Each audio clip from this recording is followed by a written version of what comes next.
Assalamualaikum warahmatullahi wabarakatuh. Bertemu lagi dengan saya Gusri Mezalni, calon guru penggerak angkatan ke-10 di UPTD SMP Negeri 1 Kecamatan Gugua, Kabupaten 50 Kota. Alhamdulillah hari ini kita bisa bertemu kembali. Allah beri kita kesehatan. Pada kegiatan kali ini saya akan melakukan kegiatan pra-observasi bersama Ibu Widya Astuti. Assalamualaikum Bu Widya.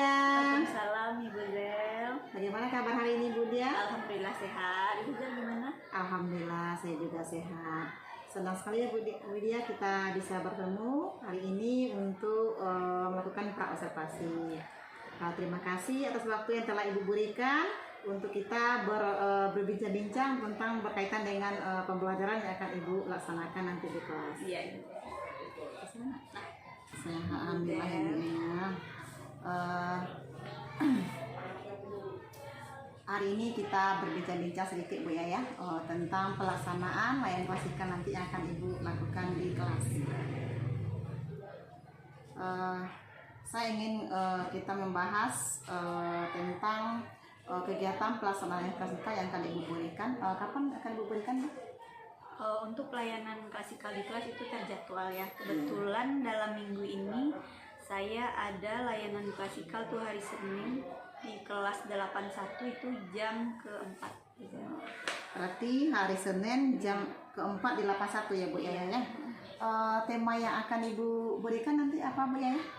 Untuk tema di awal tahun ajaran ini kan masih awal tahun ajarannya Bu Zel.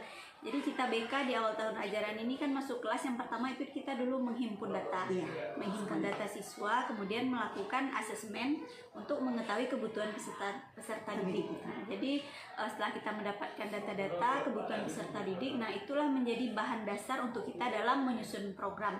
Nah nanti kebetulan di kelas itu saya sudah melakukan menghimpun data siswa, ada asesmen diagnostik, kemudian sudah melakukan analisis kebutuhan peserta didik. Nah saat ini hasilnya sedang saya olah. Kemudian untuk di awal ini saya ingin mengevaluasi kembali pemahaman siswa saya tentang bimbingan konseling. Nah ini kan kelas 8, kelas 8 di awal tahun ajaran baru. Nah meskipun mereka di kelas 7 sudah ada juga BK-nya, tapi penting juga bagi kita di kelas 8 ini, di kelas yang baru, untuk mengevaluasi kembali pemahaman mereka tentang BK. Apakah pemahaman mereka tentang BK itu masih sama atau ada karena ada kesalahpahaman karena dari mulut ke mulut stereotip yang terjadi di lapangan itu apakah masih sama pemahamannya atau ada yang perlu diluruskan. Jadi nanti saya ingin mengevaluasi kembali ini. Bagus sekali ya Bu ya. Memang sebelum kita memberikan materi tentu kita lihat dulu apa kebutuhan anak kita dengan adanya diagnosis tadi dan kebutuhan siswa kita. Tujuan dari pembelajaran yang Ibu berikan kepada siswa itu apa Bu? Ya, tujuan untuk materi konsep dasar BK itu adalah seperti yang saya sampaikan tadi, saya ingin meninjau kembali pemahaman mereka tentang bimbingan dan konseling. Karena kan seperti kita tahu, anak-anak kita ini mereka menganggap bahwa bimbingan konseling itu untuk siswa yang bermasalah. Kalau dipanggil oleh guru BK ke ruang BK berarti mereka bermasalah. Apa ya salah saya? Nah mereka selalu kaget, mereka selalu takut ketika dipanggil oleh guru BK. Nah kemudian ketika di kelas itu ada temannya yang diajak atau dipanggil untuk ke ruang BK, mereka yang lain tuh ada masalah apa ini? Ada masalah apa ini? Selalu seperti itu. Nah saya di awal ini mumpung masih tahun ajaran baru, saya ingin meninjau kembali pemahaman mereka tentang konsep BK gitu. Itu perlu sekali ya Bu ya, karena kalau tidak nanti mereka beranggapan anak-anak yang kurang BK adalah anak yang bermasalah. Padahal kan tidak seperti itu ya. Semua siswa itu perlu kita beri layanan gitu kan, baik yang pintar maupun yang kemampuannya mungkin kurang gitu kan. Tetap kita beri layanan kan. Jadi konsep itu yang harus kita luruskan. Baik sekali tujuannya ya Bu Yaya ya. Rencana yang sangat menarik ya Bu Yaya. Media apa yang biasa Ibu gunakan dalam memberikan materi tersebut? Kalau untuk di awal nanti tentang konsep dasar BK ini, media yang saya gunakan itu berupa diskusi aja dulu. Nanti kita berikan pertanyaan pemantik kepada siswa, kita gali dulu pemahaman mereka tentang bimbingan konseling itu apa. Jadi kita lakukan asesmen diagnostik dulu, diagnostik kognitif tentang pemahaman mereka mengenai BK ini. Jadi bisa jadi nanti saya menggunakan metodenya diskusi tanya jawab, bisa juga nanti kalau seandainya dibutuhkan nanti bisa juga ditampilkan video yang berkaitan dengan materi BK ini. Jadi bisa dengan diskusi dan menampilkan video ya Bu Yaya. Baik sekali Bu Yaya, apa yang kamu rencanakan itu sangat luar biasa ya. Dari penerapan ada nggak kendalanya Bu Yaya biasanya? Kalau untuk layanan klasikal di kelas itu biasanya yang menjadi kendala mungkin tantangan ya Bu Iza, bukan kendala ya. Sebenarnya kalau kendala ini kan menghambat jadinya kan. Ini lebih ke tantangan selama ini yang saya rasakan. Kita di BK ini jadwal untuk masuk kelas itu kan hanya 1 jam, 1 jam 40 menit. Jadi 40 menit itu tentu sangat kurang. Masuk kelas, sapa siswa, mengambil absen, merefleksi perasaan siswa. Nah itu aja udah habis waktu 15 menit. Nah, belum lagi kalau seandainya nanti siswa di dalam kelas itu punya kan kita ya konflik ya kita nanti mereka mengadu ibu kami gini kita kan harus merespon itu kan layanan responsif kan harus kita respon dulu itu sebelum kita memberikan materi baru kepada mereka. Jadi merespon siswa dengan isu-isu terbaru yang seperti itu udah menghabiskan waktu. Biasanya nanti 40 menit absen 10 menit tanya jawab segala macam, tinggal 20 menit lagi. 20 menit itu baru kita masuk ke pemberian contoh, baru mulai diskusi, itu waktunya sudah habis. Nah, mungkin itu yang menjadi tantangan paling berat, paling besar ya. Kemudian selain itu, selain kekurangan waktu, yang menjadi tantangan adalah ketika jam layanan klasikal ini siang setelah sholat atau di jam-jam pulang. Nah itu jam-jam rawan. Itu biasanya siswa sudah lelah, sudah letih, rawan-rawan ngantuk, lapar. Nah mereka kurang antusias lagi, kurang bersemangat ya. Karena udah ngantuk, udah lapar, pikiran mereka udah tidak di situ, badannya di situ tapi pikiran sudah di rumah ya Bu. Iya seperti itu. Bukan kendala. Iya jadi itu sebenarnya bukan kendala, tantangan bagaimana kita nanti bisa menghadapi tantangan itu. Iya jadi bagaimana kita jadi berpikir gitu ya. Kita nanti berpikir kalau di jam ini apa ya yang bisa kita lakukan supaya pembelajaran lebih menarik, siswa lebih antusias. Nah itu yang menjadi tantangan. Iya, bagus sekali Bu Yaya. Memang kalau di BK tidak ada kita cuma tantangan itu bagi kita karena jam-jam rawan itu sangat luar biasa. Kita bagaimana anak antusias itu kita memberikan materi yang menarik mungkinnya kepada mereka atau nonton video mungkin agak semangat mereka karena ada siangnya. Memang di jam-jam rawan itu kita memang luar biasa harus berpikir keras kita supaya anak lebih maksimal dalam belajarnya. Selain berpikir untuk menciptakan pembelajaran yang kreatif dan menyenangkan di jam-jam rawan, kita sebagai guru juga berusaha menjaga mood. Karena udah siang itu kan, suasana panas. Nah kita harus tetap menjaga mood, menjaga supaya tetap ceria menghadapi 32 siswa di dalam lokal itu dengan karakter mereka yang beragam. Itu lagi tantangan. Berarti ada 3 tadi tantangan yang harus kita hadapi ya. Jam rawannya, di saat kita masuk jam kita cuma 1 jam, dan juga mood kita, menjaga kestabilan emosi kita. Karena di jam rawan itu emosi kita juga luar biasa gitu kan. Kita harus pintar juga menstabilkan emosi kita agar kita menghadapi anak 32 itu nyaman. Mereka juga nyaman gitu ya Bu Yaya. Luar biasa ya Bu Yaya.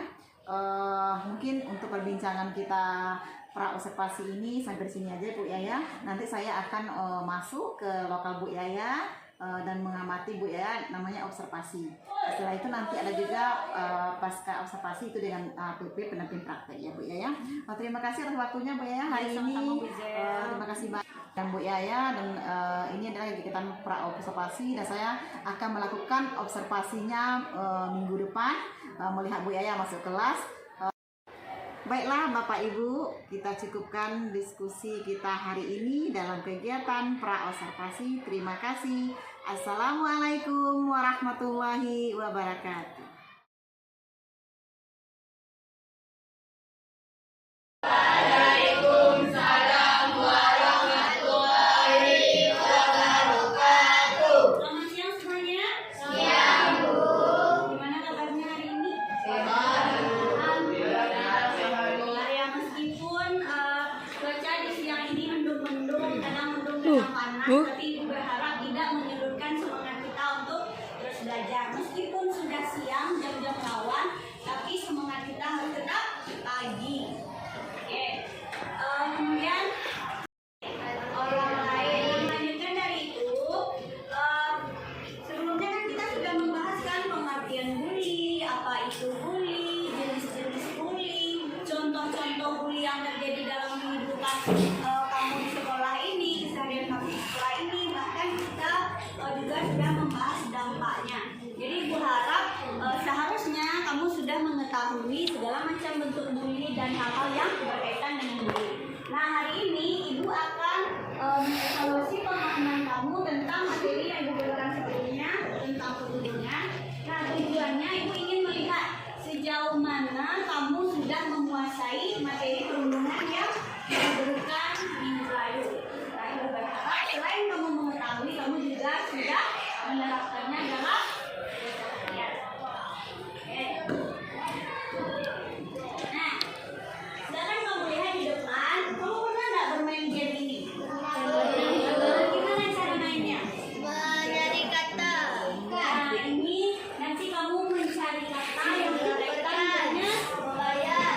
Nah, di dalam kotaknya ini, Ibu sudah memasukkan berbagai kata yang berkaitan dengan perundungan. Nah, entah itu contohnya, entah itu apapun jenisnya, pokoknya semua yang ada di dalam ini itu berkaitan dengan perundungan. Tugas kamu nanti menemukan kata di dalam kotak ini yang ada hubungannya dengan perundungan. Paham cara bermainnya? Oke. Bagaimana cara? Nah, nanti caranya seperti ini karena kamu semuanya rame, kita bagi per kelompok ya. Kelompok 1, kelompok 2, kelompok 3. Setuju? Nah, cara bermainnya seperti ini. Kita mulai dari kelompok siapa yang mau tampil duluan? Dari 2 atau 3? Silakan angkat tangan. Ayo, oke, kelompok 1. Silakan kelompok 1 baris di sini. Semuanya berdiri berbaris di sini. Ayo. Semuanya bisa terlihat ya? Baca? Jauh. Oke. Silakan kamu kelompok 1 berbaris.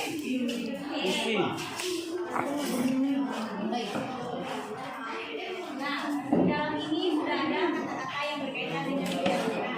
Tugas kamu secara bergiliran nanti misalnya kamu temukan kata yang berkaitan dengan perundungan, lalu kamu garis. Misalnya kamu menemukannya mendatar atau mirip, kamu garis, kemudian kamu sebutkan. Contohnya kamu menemukan kata mencubit di sini.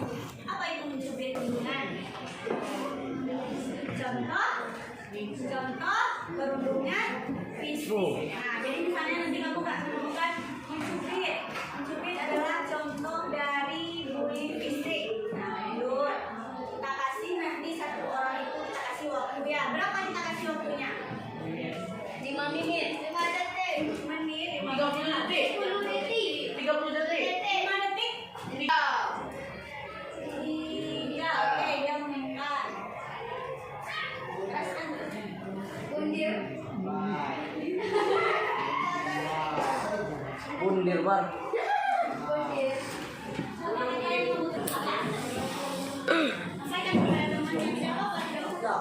Kita bunuh diri dengan bully. Kan udah diberikan contoh kemarin kan? Apa? Ada teman kelompoknya yang mau membantu? Apa?